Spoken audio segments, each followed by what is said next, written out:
अशोक खरात अर्थात भोंदूगिरीचा master mind. Ashok खरातवर शिर्डीमध्ये भूखंड संशयास्पद व्यवहारामध्ये 4 एकरचा जो भूखंड खरेदी व्यवहार झाला होता, या 4 एकरच्या संशयास्पद व्यवहारामध्ये गुन्हा दाखल झाला. त्यानंतर यामध्ये त्याला साथ देणारे 2 जणांना पोलिसांनी अटक केली. यांच्याकडनं अतिशय धक्कादायक माहिती समोर आली, ती म्हणजे अशोक खरातचे 132 बनावट खाती असल्याचं समोर आलं होतं.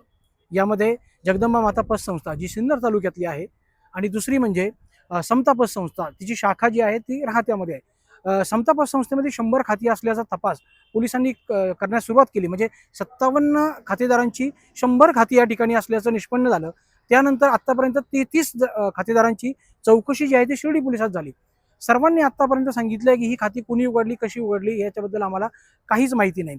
अशोक खरात जो होता तो आपल्याकडे येणारी जी लोक होती त्यांचे देवदर्शनासाठी किंवा इतर कामासाठी त्यांचे कागदपत्र घ्यायचा, KYC डॉक्युमेंट घ्यायचा. त्याच्यानंतर ह्या ठेवी ठेवण्यासाठी या बँकांमध्ये असे बनावट खाते उघडायचा.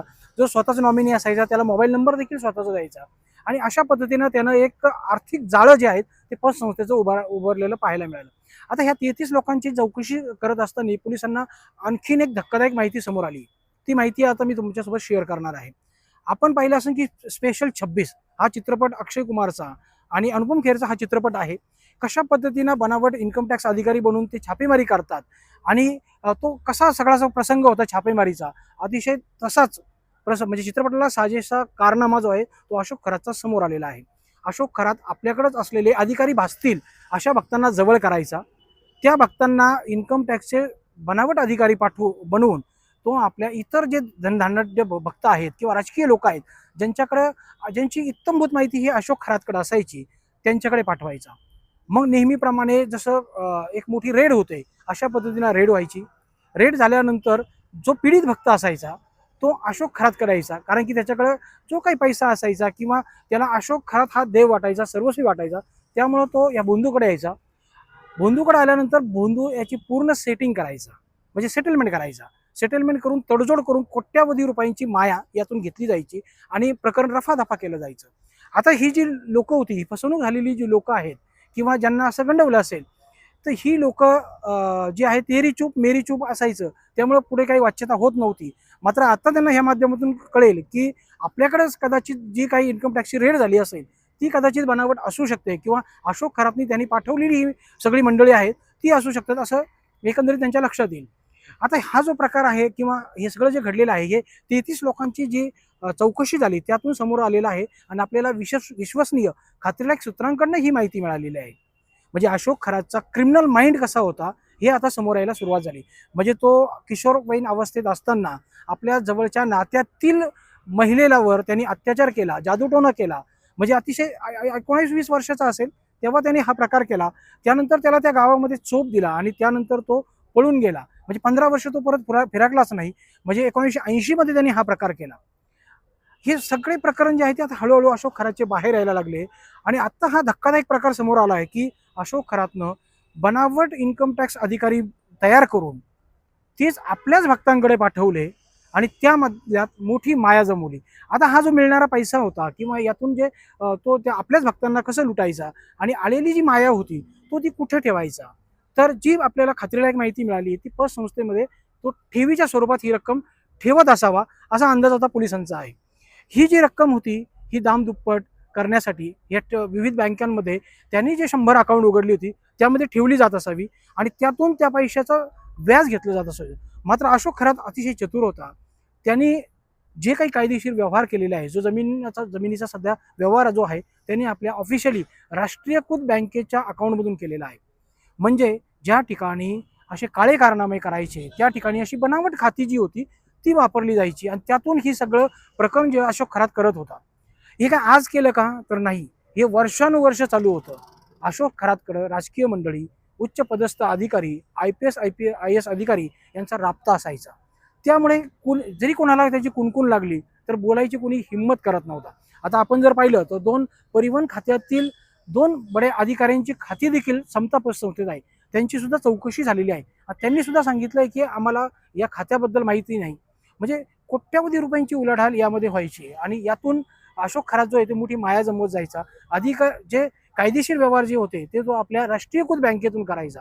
मात्र जे काही असे काळे कारनामे करायचे असायचे त्यासाठी तो सहारा घ्यायचा समता पतसंस्थेसारख्या संस्थेचा. आता यात आणखीन एक महत्वाची बाब आहे की आता यातून पुढे काय होणार. यामध्ये आता ईडीची एंट्री झालेली आहे. जे आपल्या शिर्डी परिसरासाठी किंवा शिर्डी विभागासाठी पुण्याचं ईडीचा विभाग आपल्यासाठी आहे आणि त्यांच्याशी संपर्क जो आहे तो शिर्डी पोलिसांचा झालेला आहे. ज्या काही इथे FIR दाखल झालेल्या आहेत ते ईडीकडे सुपूर्द करण्यात आलेला आहे. आता याच्यावरती ईडी सध्या हिडन तपास सध्या ईडीचा सुरू झाला असल्याचं सांगितलं जात आहे. म्हणजे आता समता पतसंस्थेमध्ये ही खाती कशी उघडल्या गेली, याच्यामध्ये मनी लँड्रिंग झालं का, ते झालं असेल ते कशा स्वरूपात झालं, आलेला पैसा कुठून आला, तो पैसा कुठं गेला, किंवा केवायसी करताना कोणत्या गोष्टींचे जे SOPचं पालन केलं गेलं का, नॉर्म्स पाळले गेले का, या सगळ्या बाबी आता समोर येणार आहेत. समता पतसंस्थेविरोधात त्याच्याच एका भक्ताने गुन्हा दाखल केला आहे राहता पोलिसामध्ये. त्यानंतर आता आणखीन तपासाला वेग आलेला आहे.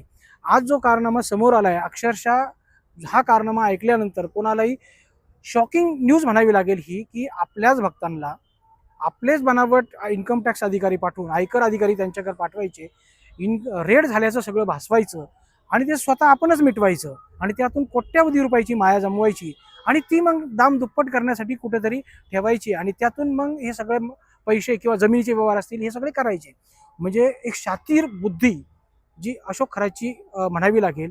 कारण की तो म्हणतात की लहानपणापासूनच शातीर दिमाग त्याचा होता, शातीर बुद्धी होती आणि एक क्रिमिनल माइंड त्याचा आता एकंदरीत समोर यायला सुरुवात झालेली आहे. शिर्डी पोलीस यामध्ये आता बारकाईने तपास करताय. आणखीन याचे काय काय धागेदोरे समोर येतात, म्हणजे अशोक खराच्या बाबतीत आणखीन काय नवीन नवीन खुलासे बाहेर येतात हे पाहणं देखील महत्त्वाचं ठरणार आहे. सर्वात महत्त्वाचं म्हणजे अशोक खराचे 2 जुने कारनामे जे आहेत ते एक 47 वर्षापूर्वीचा त्याने केलेला जादूटोणा करून महिलेचा लैंगिक शोषण हा एक कारनामा समोर आलेला आहे. तो दुसरा आता इन्कम टॅक्स किंवा बनावट आयकर अधिकारी बनवून आपल्याच भक्तांना ठगवण्याचे हे 2 जे कारनामे आहेत ते आपल्याला खात्रीलायक सूत्रांकडून मिळालेल्या माहितीनुसार आपण सांगत आहोत. आता ही जी ठगली गेलेली मंडळी आहे किंवा ज्यांची फसवणूक झालेली आहे किंवा ज्यांची इन्कम टॅक्सची रेड झाल्यानंतर अशोक खरातनं त्यांची मांडवली केलेली असेल, कदाचित त्यांना आता ही सगळी बाब समोर आल्यानंतर, माहिती झाल्यानंतर त्यांना कळेल की हे सगळा बनाव होता आणि ते जर समजा ती लोक जर पुढे आली आणि पोलिसात तक्रार दिली तर अशोक खरातवर नवीन गुन्हा दाखल होण्याची सुद्धा शक्यता वर्तवली जाते. आता अशोक खरातच्या अडचणीत आणखीन वाढत चालल्या आहेत. त्याचबरोबरीनं अशोक खरातच्या नादी लागलेली जी मंडळी आहेत, अशोक खरातचे जे बगल बच्चे आहेत ते देखील आता अडचणीत येण्यास सुरुवात झालेली आहे. म्हणजे समता पतसंस्था असेल, आता ईडीची एंट्री झालेली आहे. समता पतसंस्थेचे आणखीन आधीचे काही जे व्यवहार असतील किंवा या सगळ्या गोष्टी समोर येण्याची शक्यता आहे. यातून एवढी मोठी पतसंस्था आहे तिच्या देखील अडचणी किंवा तिथल्या बाकीचे संचालक मंडळ आहे किंवा त्यांचे कोणी संस्थापक आहेत त्यांच्या देखील अडचणीत वाढ होण्याची शक्यता आहे.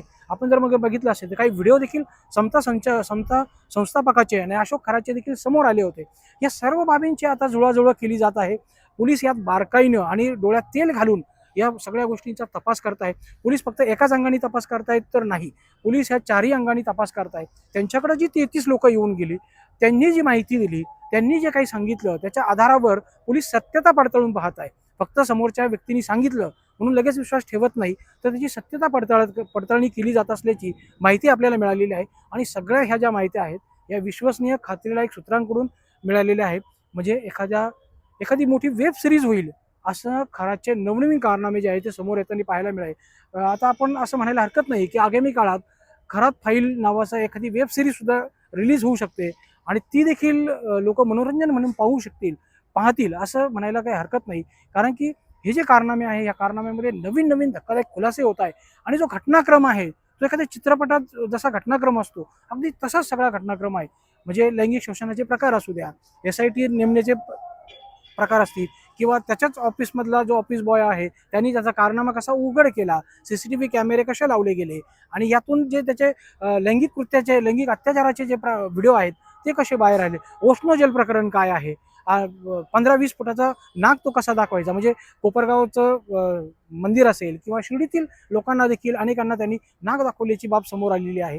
हा नाक कुठून यायचा, असे अनेक जे त्याचे कारनामे आहे ते समोर येत आहे. आणि यातून भविष्यात एखादी वेब सिरीज निघाली तर चकित व्हायला नको असंच म्हणावं लागेल. तुम्हाला हा व्हिडिओ कसा वाटला तर कमेंट बॉक्समध्ये नक्की कळवा. त्याचबरोबरीनं हा व्हिडिओ जास्तीत जास्त लोकांपर्यंत शेअर करा. कदाचित अशा पद्धतीनं अशोक खरातच्याच त्या भक्तावरती रेड झालेली असू शकते आणि तो भक्त येऊन कदाचित शिर्डी पोलिसांमध्ये गुन्हा दाखल केला तर अशोक खरातचे पाय आणखीन खोलात जाण्याची शक्यता होऊ शकते. धन्यवाद.